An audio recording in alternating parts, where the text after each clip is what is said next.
मंदिर है जहाँ पर भगवान की बंसी की पूजन होती है। अब आप लोग मथुरा में या वृंदावन में कभी गए हों, वृंदावन की अटल लचुंगी के पास में आप लोग पहुँचे हों, तो ऐसे ऐसे मंदिर है जहाँ भगवान के मोर पंख की पूजन हो रही है, जहाँ भगवान की बंसी की पूजन हो रही है, जहाँ भगवान के सुंदर छड़ी की पूजन हो रही है, जहाँ भगवान के सुंदर वस्त्र की पूजन हो रही है। सांप अगर निकलता है तो लोग उसकी भी पूजन करते हैं क्योंकि वो भगवान शंकर के आभूषण हैं। डमरू मिलता है तो हम डमरू की पूजन करते हैं क्योंकि वो भगवान शंकर के हाथ में रखा हुआ है। त्रिशूल मिलता है तो त्रिशूल की पूजन करते हैं क्योंकि त्रिशूल भगवान के हाथ में है।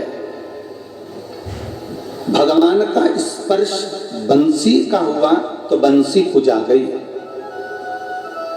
भगवान का स्पर्श मोरपंख का हुआ तो मोरपंख पूजा गया।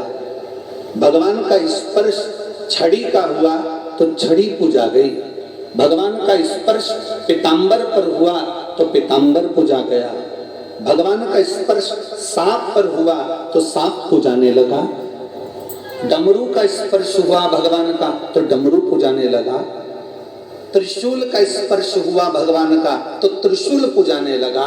शिव महापुराण की कथा कहती है भगवान के करीब में बंसी आई तो बंसी पूजा गई। भगवान के करीब में मोर पंख आया तो मोर पंख पूजा गया। भगवान के करीब में पीतांबर आया तो पीतांबर पूजा गया। भगवान के करीब में जब मोर पंख बंसी जो जो भगवान के करीब में आया वो पूजा गया। भगवान के करीब में सांप आया, सांप पूजा गया। भगवान के करीब में डमरू आया, डमरू पूजा गया। भगवान के करीब में त्रिशूल आया, त्रिशूल पूजा गया। और भगवान के करीब में जब एक इंसान आ जाता है तो इंसान भी पूजा जाता है।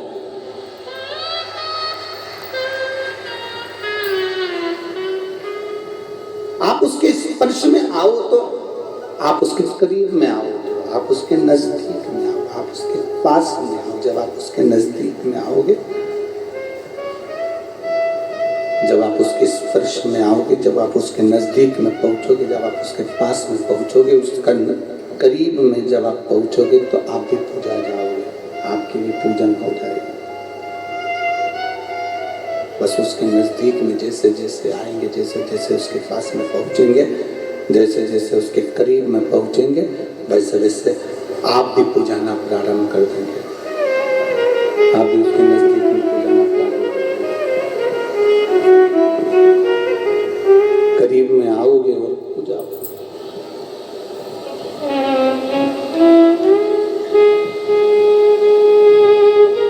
हम क्यों कहते हैं, सभी लोग मना करते हैं आप लोगों को कि शंकर भगवान के शिवलिंग का स्पर्श मत करो। बहुत बहसबाजी होती है, बड़े बड़े लोग उस टीवी पर बैठकर डिबेट करते हैं। कोई कोई यूट्यूब पर अपना अपना विचार डाल देता है, कोई फेसबुक पर, कोई इंस्टाग्राम पर अपने अपने विचार डाल देते हैं। शंकर जी का शिवलिंग छूना चाहिए, नहीं छूना चाहिए। कोई बड़े बड़े बहुत विद्वान कोई कहेगा छुओ, कोई कहेगा नहीं छुओ, कोई कहेगा ऐसा करो, कोई कहेगा ऐसा करो। कई लोग विरोध भी करेंगे कि शंकर जी पे चढ़ा हुआ जल मत पियो, कोई कहेगा शंकर जी का शिवलिंग का स्पर्श मत करो, कोई कहेगा बेलपत्री चढ़ी हो ना खाओ। ये आपके ऊपर निर्भर करता है। जिसने पुराण नहीं पढ़ी वो संकोच करेगा। जिसने शिव महापुराण को, लिंग पुराण को, नर्मदा पुराण को, स्कंद पुराण को जिसने दिल से एक बार भी पढ़ लिया वो कभी विचार नहीं करेगा, क्योंकि हर पुराण में, चाहे शिव पुराण हो, लिंग पुराण हो, नर्मदा पुराण हो, स्कंद पुराण हो, प्रत्येक पुराण में लिखा है कि शंकर भगवान पर चढ़े हुए जल का जो आचमन कर लेता है वो 3 तापों से दूर हो जाता है, उसके कष्ट दूर हो जाते हैं।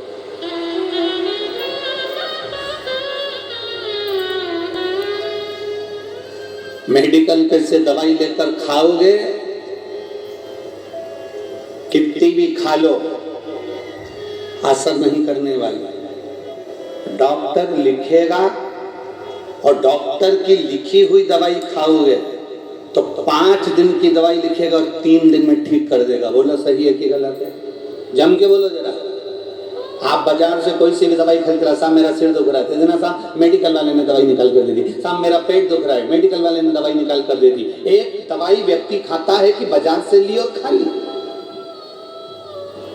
और एक दवाई वो होती है जो डॉक्टर के पास जाओ, डॉक्टर को अपना शरीर दिखाओ और शरीर दिखाकर कहो डॉक्टर साहब मेरा पेट दुख रहा है, डॉक्टर साहब मेरी छाती दुख रही है, डॉक्टर साहब मेरा सिर दुख रहा है, डॉक्टर साहब जांच कर कर दवाई लिखेंगे। वो दवाई तुम खाओगे तो 3 दिन में, 4 दिन में, 5 दिन की दवाई लिखी, 15 दिन की दवाई लिखी। डॉक्टर को मालूम है कि रोग कितने दिन में खत्म होगा, उस हिसाब से डॉक्टर कह देता है कि 15 दिन की ले जाओ, 5 दिन की ले जाओ, 3 दिन की ले जाओ, 8 दिन की ले जाओ। ये डॉक्टर को मालूम है कि कितने दिन में तुम्हारा रोग ठीक हो सकता है। एक दवा वो होती है जो तुम खुद अपने मन से खरीद कर खा लेते हो, और एक दवा वो होती है जो डॉक्टर लिखता है, उस लिखी हुई दवा को खाते हो। बाजार से अपने मन से ली हुई दवा खाओगे तो किडनी और लीवर ये दोनों उस दवाई से डैमेज होते चले जाते हैं, क्योंकि तुम अपने मन से लेकर खा रहे हो। जो मिल गई खा लिया, सिर दर्द तक खा लिया, पेट दर्द तक खा लिया। एक दवाई वो होती है जो तुम अपने मन से लेकर खाते हो, और एक दवा वो होती है जो डॉक्टर लिख कर देता है, खाते हो। इन दोनों में अंतर है। जो तुमने मन से लेकर खाई उससे साइड इफेक्ट कितना हुआ, कितनी लीवर, कितनी किडनी डैमेज हुई, ये आपको नहीं मालूम। आप तो खा लिए, थोड़ी देर सिर बंद हो गया, आपने तो खा लिया, थोड़ी देर पेट बंद हो गया, पर डॉक्टर ने जो लिखी उसको आपने खाया तो डॉक्टर को मालूम है कि इस दवाई से साइड इफेक्ट ना हो तो एक दवाई और लिखता है, इस दवाई से ये कमजोरी ना आए तो वो एक दवाई और लिखता है। कभी भी डॉक्टर एक अकेली गोली नहीं लिखेगा, उसके साथ में 2-3 और लिखेगा। जो डॉक्टर की लिखी हुई खाते हैं वो अंत तक भी मजबूत बने रहते हैं, उनकी ना किडनी ना लीवर कुछ खराब नहीं होता। और जिनका तकलीफ आई मन से ली खा लिया, तकलीफ आई मन से ली खा लिया, तकलीफ आई मन से लिया और खा लिया। आखिरी में क्या होता है कि किडनी और लीवर बेकार हो जाता है। आखिरी में क्या होता है कि शरीर डैमेज हो जाता है, शरीर बेकार, फेफड़े बेकार, हार्ट बेकार। 2 दवा है, एक दवा लिखी हुई है, एक दवा मन से ली हुई है। बस आप भी इस कथा को अपने अंदर धारण कर कर रखना। वेद व्यास जी ने जो लिखा, पुराणों में, शास्त्रों में, वेदों में जो वर्णन किया, उसको पढ़कर लेओगे तो कभी भी डैमेज नहीं होगे, और ये दुनिया के कहने पर लोगे तो डैमेज हो सकते हैं। वेदव्यास जी ने जो कहा, वेदव्यास जी ने जो लिखा, वेदव्यास जी ने जो लिख दिया, इन वेदों में, इन शास्त्रों में, इन पुराणों में वेदव्यास जी जो लिख रहा है, इन शास्त्रों में वेदव्यास जी ने जो वर्णन किया, अगर उसके अनुसार हम चलेंगे तो हमारी जिंदगी सार्थक होगी। लोग हमसे कहते हैं गुरुजी आप कहते हो शंकर जी पे चढ़ा हुआ जल पीना चाहिए, आप कहते हो शंकर जी पे चढ़ी हुई बेलपत्र खाना चाहिए, ये कहीं हमारे शास्त्रों में वर्णन है? हम कहते हैं एक बार दिल से कौमार खंड को पढ़िए, एक बार दिल से पार्वती खंड को पढ़िए, एक बार दिल से शिव महापुराण के विद्येश्वर संहिता को पढ़िए, आपको ज्ञात हो जाएगा कि शंकर जी पे चढ़ी हुई बेलपत्र की महत्वता क्या है। आपको ज्ञात हो जाएगा शंकर जी पे चढ़े हुए जल की महत्वता क्या। एक एक पत्र आया है, देखिए।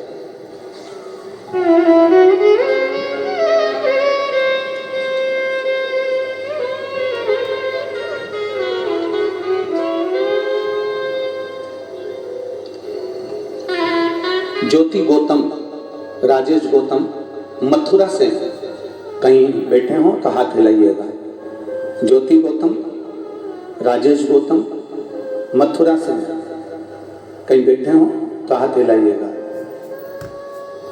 जहां भी बैठे हो अपने दोनों हाथ हिलाइएगा। ज्योति गौतम, राजेश गौतम मथुरा। मोबाइल नंबर ये है, तेरी कृपा बिना न हिले एक भी अणु, लेते हैं श्वास तेरी कृपा से तनो तनो। गुरुदेव, मेरा नाम ज्योति गौतम है, मेरे पति का नाम राजेश गौतम है। हमारी शादी गुरुदेव 20 साल पहले हुई थी। गुरुदेव 1 दिसंबर 2022 को 2002 को मेरी शादी हुई है। गुरुदेव 1 दिसंबर 2002 को मेरा शादी हुआ और मेरे यहाँ 20 साल से कोई औलाद नहीं थी गुरुदेव। और गुरुदेव जब शादी हुई उसके बाद से मेरा गर्भ नहीं ठहरा, ना मुझे संतान की प्राप्ति हुई। सारे मथुरा के डॉक्टर, आगरा के डॉक्टर, दिल्ली के डॉक्टर, सबको दिखा लिया, पर इन 20 वर्षों में, 20 साल में कोई औलाद की प्राप्ति नहीं हुई गुरुदेव। तब 2022 में आपकी कथा सुनी और मेरे पति ने मुझसे कहा कि अगर वो सियोर वाला महाराज इतने प्रमाण देकर बात करता है तो तू सफेद आंकड़ी की जड़ अपनी कमर में तुमरुका जी का नाम लेकर बांध और शंकर जी के मंदिर अपन दोनों पति पत्नी रोज जल चढ़ाने चलते हैं। अब डॉक्टर के दरवाजे पर नहीं, अब शिव के दरवाजे पर जाएंगे। और अपन भी ब्रज की रज में रहते हैं। मैंने कई बार सुना है कि ब्रज की रज के जो महादेव हैं वो भी साधारण नहीं। चलो अपन चलते हैं। हम दोनों पति पत्नी ने शंकर के मंदिर जाना प्रारंभ करा। गुरुदेव 20 साल शादी के हो गए थे, डॉक्टरों के चक्कर खूब लगा लिए, संतान नहीं हुई। 1 महीना निकल गया, पत्नी बोली, गुरुजी तो बोले थे कि 3 महीने में रिजल्ट आ जाएगा। 2 महीना, 3 महीना, 4 महीना, 5 महीना निकल गए, पर संतान की प्राप्ति नहीं हुई, गर्भ नहीं ठहरा। गुरुदेव मेरा विश्वास हारने लगा, पर मेरे पति का विश्वास नहीं हारा। मेरे पति ने कहा अब अपन दोनों मिलकर पशुपति व्रत करते हैं। तुम तुम्हारा प्रसाद बनाना, मैं मेरा प्रसाद बनाऊंगा। तुम भी दिए लेकर चलना, मैं भी दिए लेकर चलूंगा। मैं भी मंदिर जाऊंगा, तुम भी जाना। मैंने अपने पति से कहा लोग हंसेंगे, तुम थाली लेकर मंदिर जाओगे।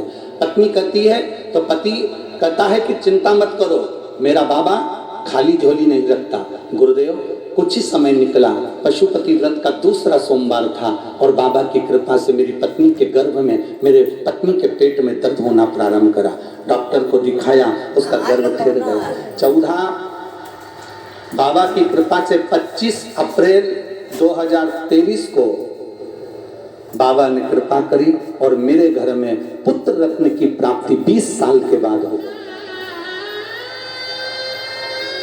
आए हैं क्या? कहीं बैठे हैं? अच्छा, तीसरी वाली है लेडी।